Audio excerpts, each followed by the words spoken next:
ચાલો વિદ્યાર્થી મિત્રો, ધોરણ 12 નામાના મૂળ તત્વોમાં આપણે લાસ્ટમાં કમિશનની ગણતરી જે રીત આપણે જોતા હતા એમાં આપણે બે દાખલા જોયા હતા, જે પાઠ્યપુસ્તકને આપણે ઉદાહરણ જોયા હતા. ત્યાર પછી જે મેં રકમ અત્યારે લખેલી છે તો નવનીતની અંદર સ્વઅધીન જે પાછળ જે પ્રેક્ટિસ વિભાગ આપેલો હોય એમાં દાખલા નંબર 3 અને દાખલા નંબર 5 છે જે રકમ લખેલો કોઈ પાસે નવનીત હોય તો તમે એમાં રકમ જોઈ શકો છો. પહેલું આપણે જોઈએ તો કે ઉદાહરણ 1 તો કે રામ અને શ્યામ એક પેઢીના ભાગીદાર છે, તેઓની મૂડીનું પ્રમાણ 3:1 છે. ખાસ જોજો શેનું પ્રમાણ એટલું છે? મૂડીનું. ધ્યાનમાં આપણે જે લેશું તો કે નહીં. રામને તેનું કમિશન બાદ કર્યા પછીના ચોખ્ખા નફા પર 8% કમિશન આપવાનું છે. એટલે કે વાક્ય રચના શું છે? કમિશન બાદ કર્યા પછીના ચોખ્ખા નફા પર 8% કમિશન આપવાનું છે. અને વાક્યમાં જો બે વખત કમિશન શબ્દ પણ આવેલો છે. જ્યારે વાક્યમાં બે વખત કમિશન શબ્દ આવેલો હોય અથવા તો એવું કીધું હોય કે કમિશન આપ્યા બાદ કર્યા પછીના ચોખ્ખા નફા પર 8% કમિશન આપવાનું છે, ત્યારે સૂત્ર નંબર કયો આવશે? તો કે 2. અને કીધું કે પેઢીનો નફો કમિશન ગણ્યા તેના નફો એટલો છે 1,56,600. તો રામને કુલ કેટલી રકમ મળશે? રામ અને ભાગીદાર છે તો કે આ રામ ભાગીદાર છે, રામને ટોટલ કેટલી રકમ મળશે એ આપણે શોધવાનું છે. હવે રામને રકમ શોધવા માટે સૌપ્રથમ જે સ્ટેપ કીધું તો કે પહેલું સ્ટેપ આપણે આવશે કમિશન. તો કે કમિશન નું સૂત્ર કેવું મૂકશું? રામ ભાગીદાર છે, કમિશન પણ રામને જ મળે છે, મેનેજરને મળતું નથી. કમિશન કેને મળે છે? રામને. તો સૌપ્રથમ પહેલા રામનું કમિશન ગણશું. આ કમિશન ગણ્યા પહેલા નફો છે એટલે આપણે કમિશન ગણતરી કરશું. તો કે અહીંયા કમિશન બાદ કર્યા પછીના ચોખ્ખા નફા પર કમિશન નું સૂત્ર શું થશે? તો કે કમિશન બરાબર તો કે પેઢીનો નફો ગુણ્યા કમિશનના ટકા છેદમાં 100 પ્લસ ટકા. તો કે પેઢીનો નફો આપણે કેટલો આપ્યો છે? 1,56,600 ગુણ્યા કમિશનના ટકા કેટલા છે? તો કે 8 છેદમાં 100 પ્લસ ટકા એટલે કે 100 પ્લસ ટકા એટલે 108. ખાસ જોજો કમિશનનું પહેલા સૂત્ર મૂકવું પડશે. આપણે જે કુલ રકમ શોધવી ભાગીદારની ત્યારે પહેલું સ્ટેપ કમિશનની ગણતરી કરવી. કયા સૂત્રથી ગણતરી કરશું? તો કે અહીં કમિશન બાદ કર્યા પછીના નફા પર કમિશન કીધું છે. આપણે કમિશન શોધવા માટેનું સૂત્ર નંબર કયું વાપરશું? બીજું.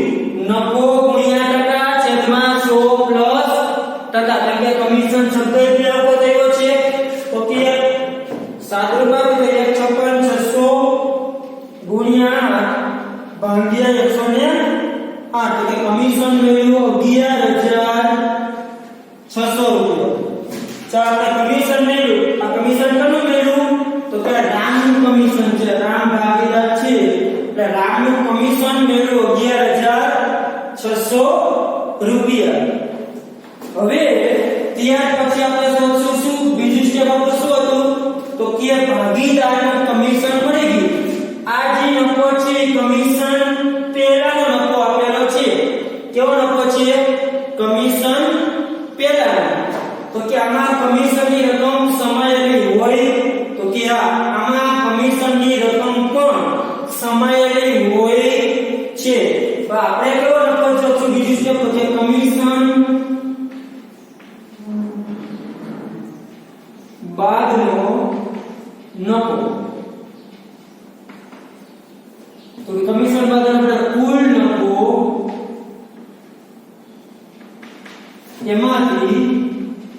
કમિશન બાદ કરશું. કુલ નફો કેટલો છે કે 1,56,600 માઈનસ 11,600. ચાલો બાદ કરીએ કે નફો મળ્યો 1,45,000. હવે આ નફો જે કેવો નફો છે કમિશન બાદનો નફો છે એટલે રેન્ટની પાત્ર નફો કહી શકાય. આ નફો આપણે વેચવાનો હોય ભાગીદારો વચ્ચે. ફરીથી પહેલા આપણે કમિશનની ગણતરી કરી. કયું સૂત્ર આવ્યું કે બીજું. શા માટે તો કે કમિશન બાદ કર્યા પછીના ચોખ્ખા નફા ઉપર કીધું હતું એટલે. તો કે રામનું કમિશન કેટલું મળ્યું 11,600.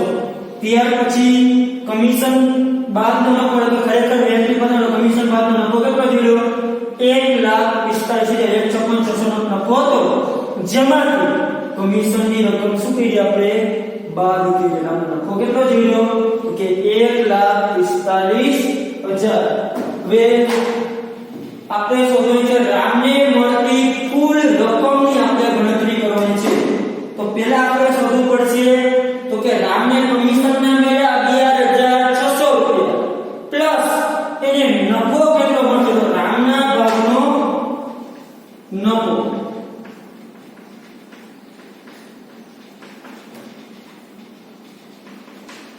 તો કે નફો એવો આપણે 1,45,000 ગુણ્યા રામનો ભાગ. અહીંયા આપણને પ્રમાણ આપ્યું છે 3/1 પણ કયું છે મૂડીનું પ્રમાણ છે. નફા નુકસાન નેટનું પ્રમાણ આપણે ક્યાંય આપેલું છે નહીં એટલે બંને ભાગીદાર કઈ તરફ હોય છે સરખે એટલે 1/2 ભાગ્યા 1 તો નફો આવશે 72,500. આપણે શું છે રામને મળતી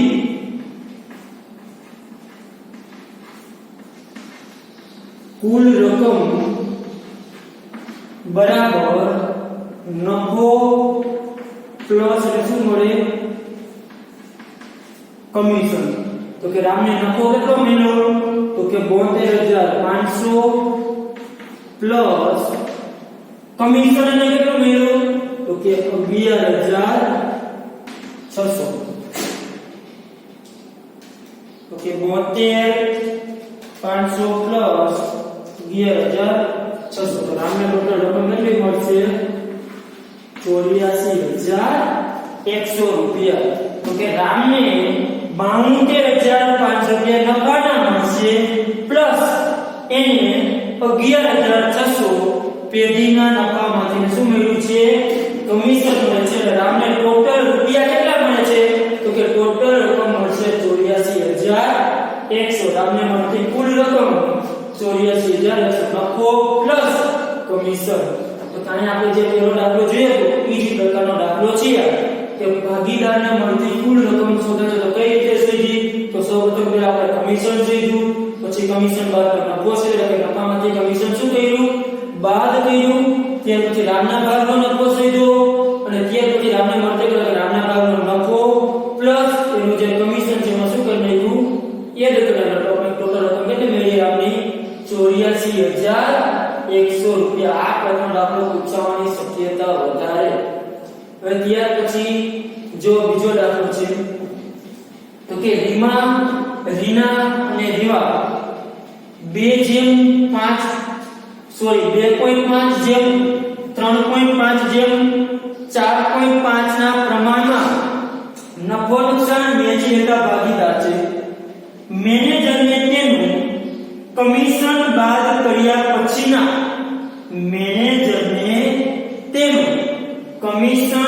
બાદ કર્યા પછીના વધતા નફા પર 10% લેખે કમિશન આપવાનું છે. તો કે મેનેજરને કમિશન કેટલું આપવાનું છે તો કે વધતા નફા પર એટલે કમિશન બાદ કર્યા પછીના વધતા નફા પર 10% કમિશન આપવાનું છે. તો કે રીનાને નફામાં 14,000 ભાગ મળે છે. તો મેનેજરના કમિશનની ગણતરી કરો અને મેનેજરના કમિશન પહેલાના પણ ગણતરી કરો, મેનેજરના કમિશનની ગણતરી કરો અને મેનેજરના કમિશન પહેલાનો નફો પણ શોધો. હવે જો અહીંયા આપણને શું રકમમાં આપેલ છે, આપણે શોધવાનું શું છે, એક મેનેજરનું કમિશન, એટલે કે જે આપણે કમિશન શોધી તે, અને બીજું શું શોધવાનું છે, કમિશન પહેલાનો નફો. આ આપણે નફો શોધ્યો, કે નફો શોધ્યો, કમિશન બાદ. આમાં તમને કે નફો શોધી દીધો છે, કમિશન પહેલા બાદનો ને, એટલે કે જે નફામાં કમિશન શું કરવું પડે, એડ કરો એટલે કમિશન પહેલા હોય, અને નફામાંથી કમિશન બાદ કર્યું એટલે કમિશન બાદ કર્યું. પણ મેનેજરનું કમિશન બનવા માટે સૌપ્રથમ આપણી પાસે શું જોવું જોઈએ, તો કે કુલ નફો જોઈએ.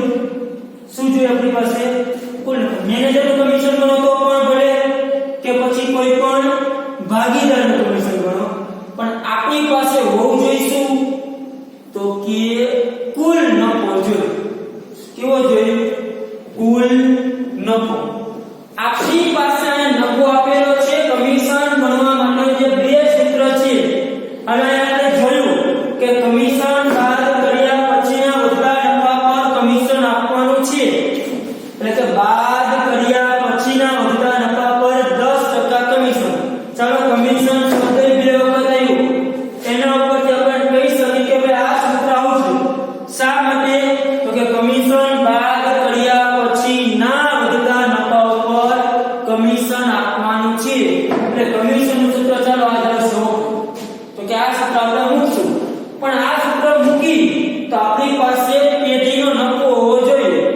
તો કે પેઢીનો નફો છે, તો કે ના, નફો આપે છે પણ કેનો, તો કે રીના. તો કે રીનાના ભાગમાં 14000 ભાગ મળે છે નફામાં. રીનાને કેટલો નફો મળે છે, 14000 રૂપિયા. એટલે આપણી પાસે પેઢીનો કુલ નફો નથી, પણ આપણી પાસે શું છે, ભાગીદારના એક ભાગીદારનો નફો આપ્યો. કેનો, તો કે રીનાનો. કેટલો આપ્યો છે, 14000 રૂપિયા. બીજું આગળ, ભાગીદારનો નફો આપેલો હોય, ઈ નફો રહ્યો એ કેવો નફો હોય, કમિશન પહેલાનો હોય કે કમિશન બાદનો હોય, તો કે જ્યારે તમને કોઈ પણ ભાગીદારના ભાગમાં નફો આપેલો હોય તો એ ભાગીદાર નફાની વહેંચણી ક્યારે કરી હોય, તો કે તમામ ખર્ચ બાદ કર્યા પછી આ નફાની એને વહેંચણી કરેલી હોય. એટલે કે જ્યાં નફો 14000 વહેંચણી કરેલી હોય એ કમિશન બાદનો નફો હોય. કેવો હોય, જે નફો તમને મળે, નફો કેવો મળે, કમિશન બાદ કર્યા પછીનો જ તમને નફો મળે. કેમ કે ઈ જ નફો, તો કે જ્યારે આપણે નફાની વહેંચણી કરી છે કોઈ પણ ભાગીદાર, આ નફો આપણે કયો વેચીએ છીએ, તો કે કમિશન બાદ કરી નાખી પછી આ જે નફો આવ્યો એ જ નફો ભાગીદારો વચ્ચે વેચી. તો અહીંયા તમને આ નફો આપી દીધો, તો આ નફો જે છે એ નફો કયો હોય, તો કે આ જ નફો ની નફાની વહેંચણી કરી, તો કે કમિશન બાદનો જે નફો હોય એ જ નફાની વહેંચણી કરેલી હોય. એટલે કે અહીંયા તમને રીનાના ભાગનો નફો આગળ સૂત્રમાં તમને લખાયું છે, જ્યારે ભાગીદારના નફો આપેલો ભાગીદારના ભાગનો, ત્યારે પ્રથમ સૂત્રનો જ ઉપયોગ કરવો. એટલે કયું સૂત્ર, તો કે કમિશન બરાબર નફો ગુણ્યા ટકા છેદમાં 100. એટલે તમારે નહીં જોવાનું કે બે વખત કમિશન શબ્દ આવ્યો છે, બાદ કર્યા પછીના નફા પર કીધું છે, એ કાંઈ જો નહીં. જ્યારે રકમમાં માત્ર ભાગીદારના ભાગનો જ નફો આપે છે, એટલે કે જ્યારે રકમમાં ભાગીદારના ભાગનો નફો આપેલો હોય, એટલે કે માત્ર ભાગીદારનો નફો આપેલો હોય, ત્યારે પ્રથમ સૂત્રનો જ ઉપયોગ કરીને મેનેજરનું કમિશન શોધવાનું હોય છે. પણ સૌપ્રથમ આપણે આ નફા મેનેજરનું કમિશન શોધવું છે, તો એ કમિશન શોધવા માટે પછી તમે આ સૂત્ર મૂકો તો પણ ભલે, કે પહેલા સૂત્ર ઉપયોગ કરો, પણ બંનેમાં નફો તો પહેલા કયો જોઈએ, તો કે કુલ નફો જોઈએ. આપણે કુલ નફો શોધવો પડશે. તો કે કુલ નફો શોધવા માટે આપણે રીના અને રીવા આપણને નફા નુકસાનનું પ્રમાણ આપ્યું છે તો કે 2:5 જેમ 3:5 જેમ 4.5 2 ને 3 5 ને 4 9 ને 10.5 આ આપણો કુલ ભાગ થયો કુલ ભાગ પેઢીનો કેટલો છે તો કે 10.5 3 ના ભાગનો થોડો એટલે 2.5 પ્લસ 3.5 પ્લસ 4.5 એટલે પેઢીનો કુલ ભાગ કેટલો થયો 10.5 એમાં તમને નફો કેટલો આપ્યો છે તો કે ઋણનો નફો આપ્યો છે કેટલો 14000 રૂપિયા આ પ્રમાણે આ આપ્યો આપણને નફો કેનો નફો આપ્યો તો કે ઋણનો નફો આપ્યો છે એક ભાગીદારનો નફો આપ્યો હોય તો એના ઉપરથી અન્ય ભાગીદારનો નફો અથવા કુલ નફો શોધી શકીએ છીએ એક ભાગીદારનો જે નફો આપેલો હોય તો એના ઉપરથી જેને કહેવાય કે અન્ય ભાગીદારનો નફો કે કુલ નફો શોધી શકીએ તો કે ઋણનો ભાગ કેટલો છે તો કે ઋણનો ભાગ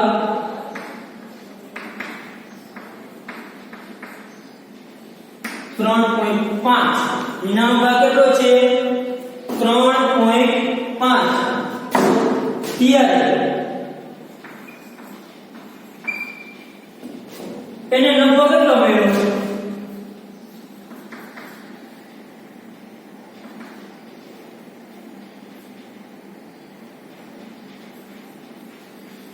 તો કે નફો કેટલો મળ્યો 14000 રૂપિયા તો કે ઋણનો 3.5 ભાગ હતો ત્યારે એને નફો મળે છે 14000 રૂપિયા એટલે 3.5 ભાગ ત્યારે નફો કેટલો એનો મળ્યો 14000 શોર્ટકટ મેથડ આપણે જોઈએ આ દાખલો કે ભાગ ત્યારે નફો તો કેનો ભાગ આપ્યો તો કે ઋણનો કેટલો 3.5 ત્યારે એને નફો કેટલો મળ્યો 14000 ત્યારે મળતો નફો તો કે ઋણનો પેઢીમાં 3.5 ભાગ હતો ત્યારે એના ભાગમાં 14000 રૂપિયા નફો એને મળે છે તો આપણે પેઢીનો કુલ નફો શોધવો છે તો માની લો કે ભાગ 10.5 હોય અને નફો કેટલો મળે તો કે આને 3.5 ભાગે 14000 મળે તો પેઢીનો ટોટલ ભાગ કેટલો છે પેઢીનો 10.5 તો 10.5 એ કેટલા તો કે 83 મીટર 10.5 ગુણ્યા 14000 છેદમાં 3.5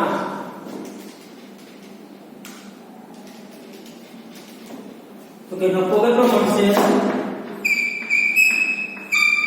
બે તો આ નફો કયો હશે વેચણી પાત્ર આપણો નફો હોય ફરીથી તમને અહીંયા એક ભાગીદારના ભાગનો નફો આપ્યો છે કે ભાઈ આને 3.5 ભાગ હતો આનો ત્યારે એને 14000 રૂપિયા મળ્યા ભાગમાં તો પેઢીનો ટોટલ ભાગ કેટલો છે 10.5 અને 3.5 14000 મળતો તો 10.5 ટોટલ કેટલા મળશે તો કે ટોટલ પેઢી નફો કેટલો થયો 42000 રૂપિયા આપણને મળ્યા. હવે આપણે શું શોધવાનું છે તો કે આપણે શોધવાનું છે કમિશન કેનું મેનેજર. આપણી પાસે ટોટલ નફો મળી ગયો જ્યારે કોઈ પણ ભાગીદારના નફા ઉપર તમે નફો શોધેલો હોય એ નફો કમિશન બાદનો જ નફો હોય. કયો નફો હોય કમિશન એમાંથી બાદ થઈ ગયેલું હોય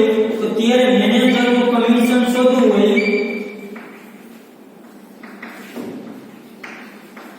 તો સૂત્ર તો કે નફો ગુણ્યા ટકા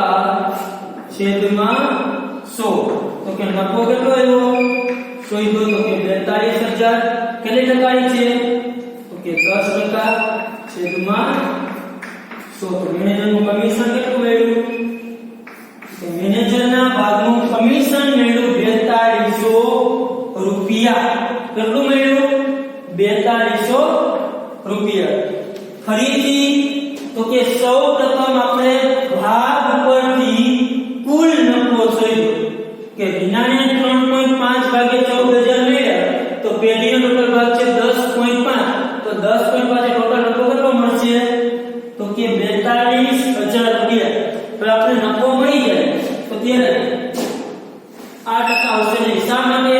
તો કાતો કીધું છે કમિશન બાદ કર્યા પછી નફો પણ અહીંયા જે નફો મળ્યો ને એ કમિશન બાદ નો જ મળ્યો. આ નફો જ તમારે મળેલો હોય અને ઈ નફો ને તમારો કમિશન બાદનો નફો છે એટલે કે એના માટે તમારે પ્રથમ આપણે કીધું કે જે ભાગીદારનો નફો આપેલો હોય અને ત્યારે કમિશન શોધતા હોય તો ત્યારે પ્રથમ સૂત્રનો જ ઉપયોગ કરવો અને એના પરથી જે નફો શોધ્યો હોય એટલે સૂત્ર આપણે કમિશન કેવું લીધું?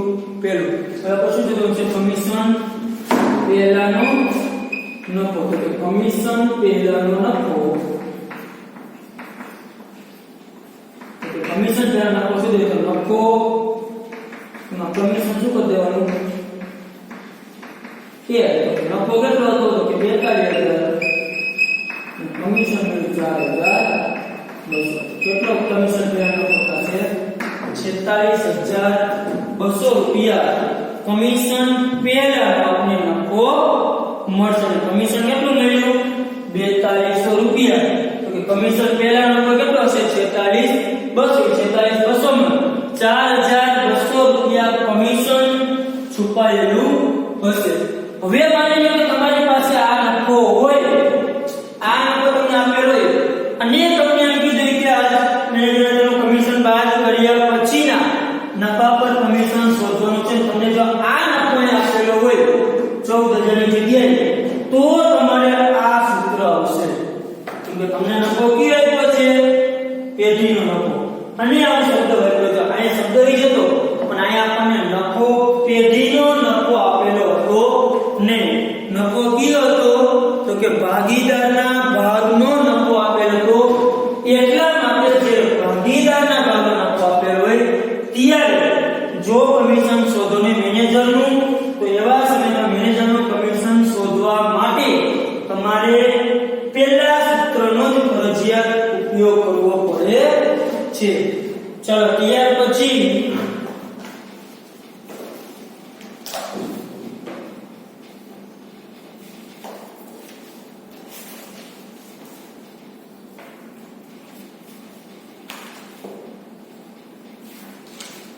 દાખલો આપણે જોઈએ.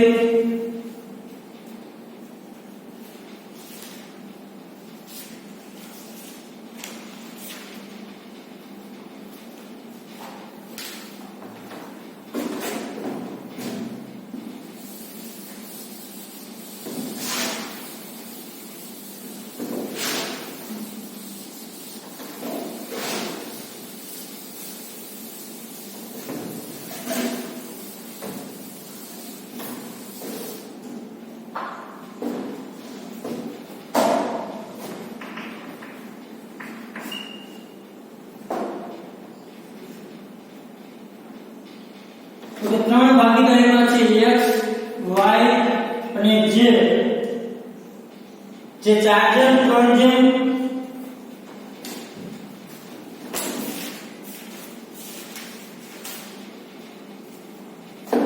સોરી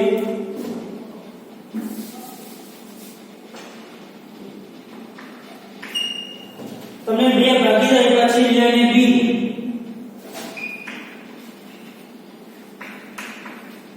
એક પેઢીના ભાગીદાર છે.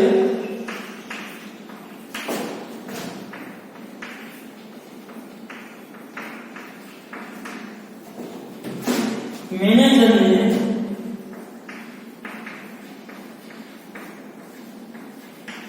વધતા નફા પર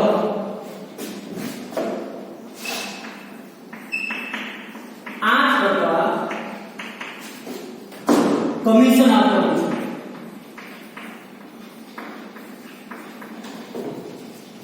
જો પેઢીનો નફો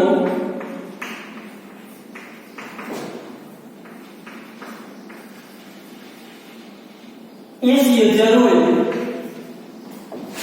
તો કમિશનની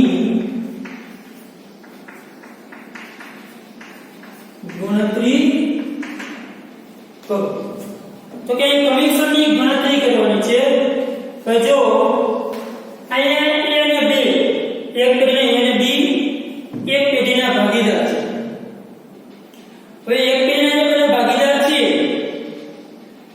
તમને મેનેજરને વધતા નફા પર 8% મેનેજરને કેટલા કરવું છે? વધતા નફા પર. તમને એવો સમજ કે કમિશન આપ્યા બાદ નફા પર કમિશન એવો શબ્દ છે? તો કે ના, તમને ખાલી શબ્દ એવો છે કે મેનેજરને વધતા નફા પર 8% કમિશન આપવાનું છે. એટલે કે વધતા નફા પર કમિશન સૂત્ર આપણે કેવું છું? તમને નફો આપી દીધો 80,000 તો કમિશન નું સૂત્ર કેવું હશે? તો કે કમિશન બરાબર નફો ગુણ્યા ટકા છેદમાં 100. શા માટે? તો કે વધતા નફા પર જ કમિશન આપવાનું છે. તમને એવું નથી કીધું કે કમિશન આપ્યા બાદ વધતા નફાના આટલા ટકા કમિશન એવો શબ્દ લખ્યો નથી. તો કે નફો કેટલો છે? 80,000. કમિશન નો દર કેટલો? તો કે 8 છેદમાં 100. એટલે કમિશન કેટલું મળશે? 6,400. અહીંયા ખાલી માત્ર તમને મેનેજરના કમિશનની ગણતરી કરવાની જ કીધી હતી. એટલે ખાલી મેનેજરના કમિશનની ગણતરી કરી. તો કે આ રીત નંબર 2 ની અંદર જે અલગ અલગ પ્રકારના જે ગણતરીના જે દાખલા આવે છે એ દાખલા આપણે જોઈ લીધા. તો કે ભાગીદાર નંબરની કુલ રકમ કઈ રીતે શોધવી તે આપણે જોયું. કે પછી તમને કમિશન આપ્યું હોય અને કમિશન પરથી નફો શોધી ત્રણેય ભાગીદારના ભાગનો નફો શોધવો અથવા કોઈ પણ એક ભાગીદારના ભાગનો નફો શોધવો. તે પછી ત્રીજી મેથડ જોઈ કમિશનની ગણતરીમાં જેમાં ત્રીજો કેવો તમને આપેલો હોય કે કોઈ પણ એક ભાગીદારના ભાગનો નફો આપેલો હોય અને એ નફા ઉપરથી આપણે કમિશનની ગણતરી કરવાની હોય. તો ક્યારે કઈ રીતે કરવું? ચલો આ રીત નંબર 2 માં કોઈ પણ કંઈ પણ પ્રશ્ન હોય તો તમારે કમેન્ટ બોક્સમાં જણાવો. તમને કંઈ પણ પ્રશ્ન હોય કે તમને કંઈ સમજાય નહીં તો તમે જાણ કરી શકો છો. ચલો તમને ક્વેશ્ચન પૂછું છું. અસ્થિર મૂડી ખાતાની પદ્ધતિને બીજા કયા નામે ઓળખવામાં આવે છે? અસ્થિર મૂડી ખાતાની પદ્ધતિને બીજા કયા નામે ઓળખવામાં આવે છે? આનો જવાબ તમારા કોમેન્ટ બોક્સમાં જણાવવાનો છે. Thank you.